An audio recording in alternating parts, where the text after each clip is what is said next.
So I don't have a clicker thing, so I'm just gonna go back. Don't mind that. So today, my topic is chemical aspects of mass destruction. Three chemical of mass destruction include mustard gas,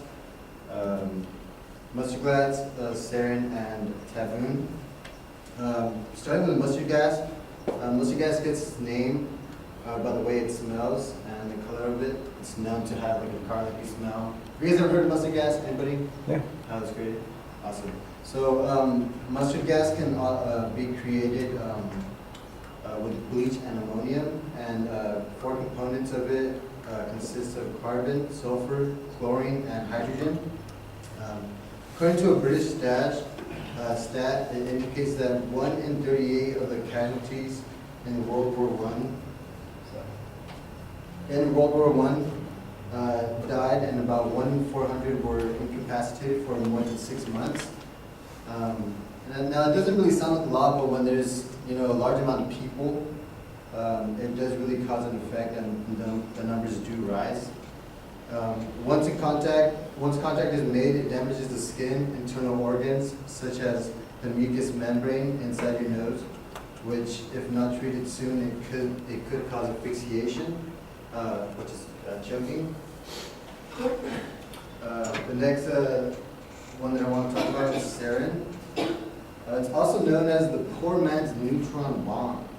Our bodies naturally produce. So I'd like to talk about this. So our bodies naturally produce acetylcholine, which allows our muscles to flex. So whenever you move your fingers, you move your legs, your muscles are flexing. So other than acetylcholine esterase allows our muscles to relax. So sarin, once you are exposed to sarin,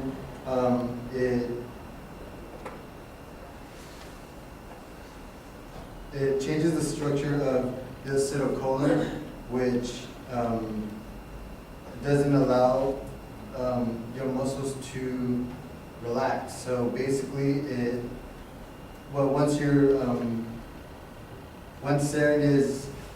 you are involved with sarin, your muscles just keep flexing and flexing and flexing.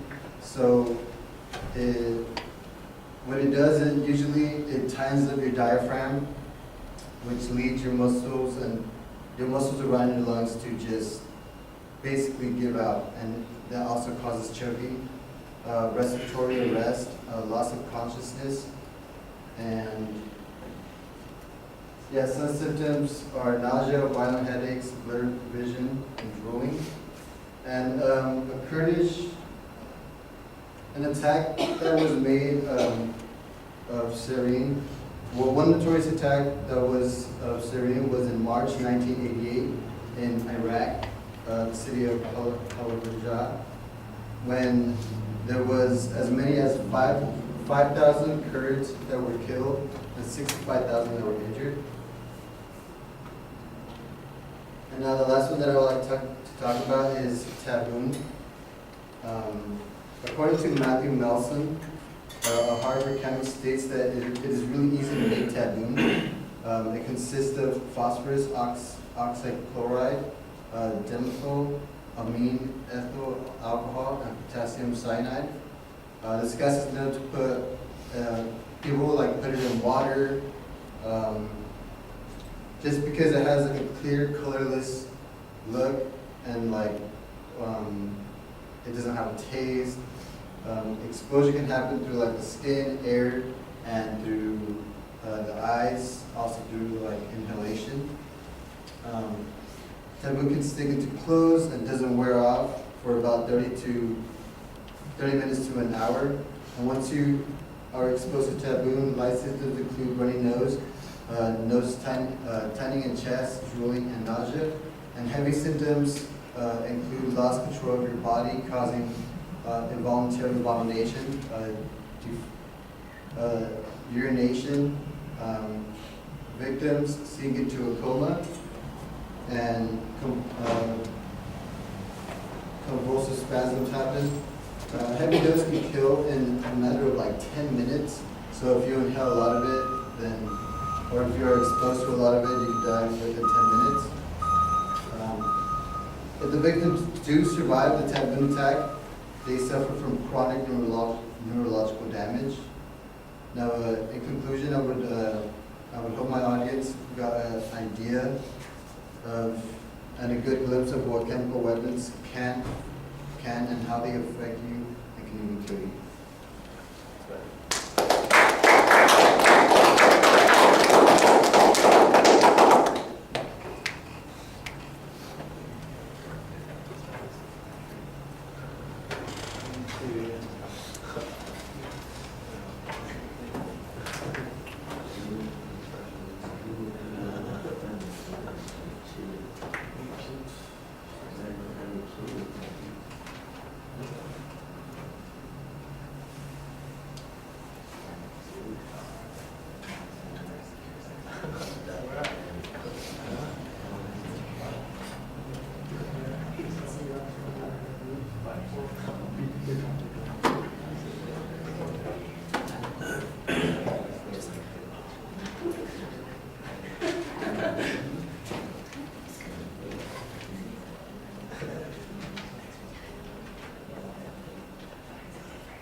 All right, so Monty, what did you think? I thought you did a good job, for sure. I would say first with the attention device, what we've been talking about is make sure you use one and don't start with what your topic is. Like start with the hook that captures the audience. And for your method, I see that you use like a cause and effect, which works with what your topic was. For your visual, I feel like the first slide was really good because it allowed people to see what mustard gas was, because I had no idea. And it was a really good picture that captures the essence of it. And for the other slides, I would say that the visual should give examples that help the audience understand, and not just like words that are like how it works or effects, or a slide and then like a year, the things in 1988, because you said that anyway. So just something that showed us what you were talking about more. And then I would say, oh, your voice was nice and loud and clear, so it's easy to understand, and you get a lot of information, and you actually had a conclusion, so you wrapped everything up, which was nice. And also, you were nicely dressed, so that you're ready for your presentation, and that you thought about like how you would want to look in front of the class when you're giving a presentation. So, good job.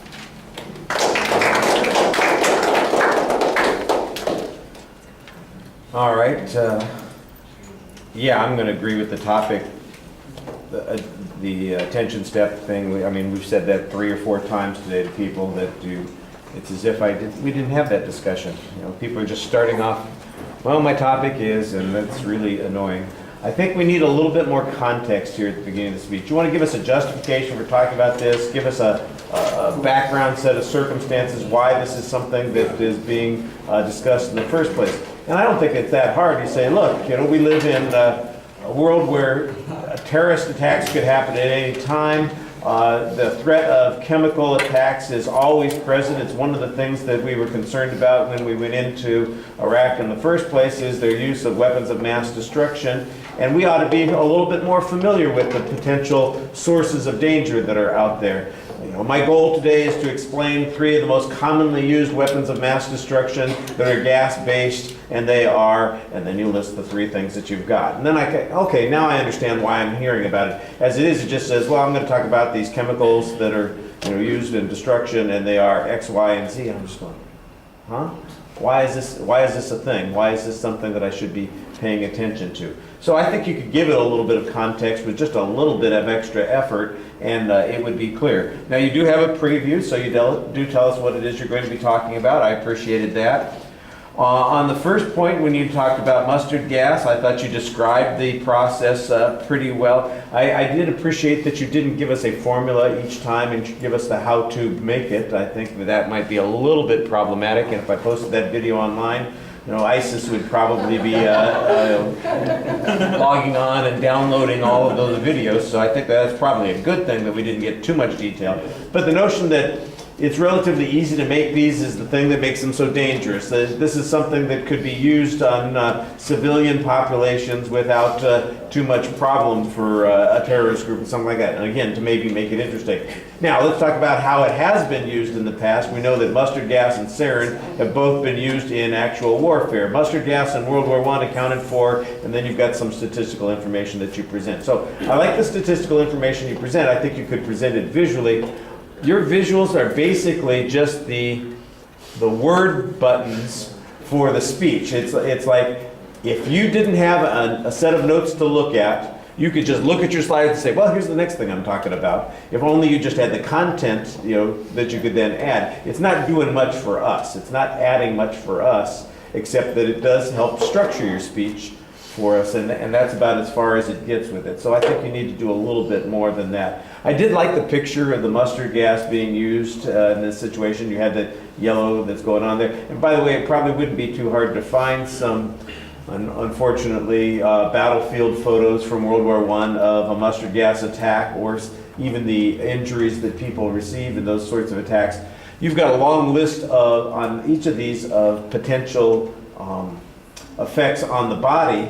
If you really wanted to, you could do a table graph, for instance, and list what the effects were from each type of gas attack, and we could see how similar they are to each other or how different they are as a result. And that, I think, might have been a more interesting way to present some of the information and add to it. You did have source citations on at least the first and the third point. I'm not sure I got much on the second point, although you had some factual data that I think most people, I say most people would be aware of. I'm not sure if that's the case. I forget sometimes that you guys are younger, that sort of stuff, and may not remember all the stuff that went on in 2003 leading up to the U.S. invasion of Iraq, because one of the issues was, look, we know that Saddam Hussein's got these things because he used them in 1988. We got 5,000 people dead there, 65,000 people affected by it in the long run, and so we know that that's a potential danger. I think, well, people would know that, but I'm not sure everybody would know that now that I think about it, because you guys were just kids when that sort of stuff happened. So it's a little bit different. That's what, 10, 11, 12, 13 years ago? That kind of thing. So I like the summary. I think your goal was a little bit clearer at the end of the speech than it was at the beginning. And I still think that you need to fill it in a little bit more and give it context, but it's better. Lots of reading was going on in the presentation. We want you to do a better job on that. All right, thank you very much.